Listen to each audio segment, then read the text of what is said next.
मैंने किसी के लिए कहा था, बहादुर कब किसी का आसरा एहसान लेते हैं, उसी को कर गुजरते हैं जो मन में ठान लेते हैं। और उसने मुझे गले लगा लिया था।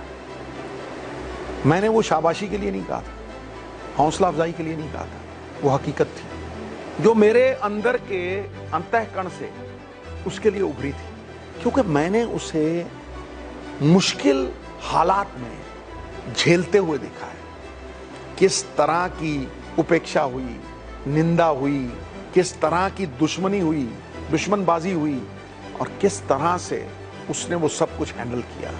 किस तरह से वो एक स्माइल जो पीछे उसके दुख को छुपा के रखती रही। मैंने उसे कहा था, बेटा जीटीयू बना रहना, खड़े रहेंगे कुछ लोग मेरे जैसे जो तुझमें भारतीय क्रिकेट का भविष्य देखते हैं। आपको वो कप्तानी करता भी दिखेगा, जब ये बड़े बड़े दिग्गज अलविदा कह गए हैं ना, वो कप्तानी करता भी दिखेगा। क्यों?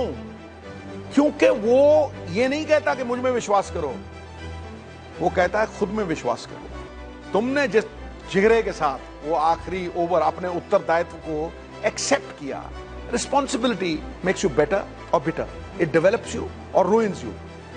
हर रिस्पॉन्सिबिलिटी इस बंदे को बेटर करेगी। चूने की छत की तरह है हार्दिक पांड्या, तुम जितने थप्पड़ मारोगे वो उतना तगड़ा होता चला जाएगा। He is not playing there for mere formality, he is playing there to win। कहा है कि झंडा बरदार है हार्दिक पांड्या, भविष्य है हार्दिक पांड्या, हमारे सर का ताज है हार्दिक पांड्या। जो मणि मिट्टी में थी, इस टूर्नामेंट में वो मणि सोने में जड़ दी गई और उसकी चमक संवर के निखर के 100 गुना होके आई। I love you brother, will always stand by you, for I see the future of Indian cricket on your shoulders. Love you.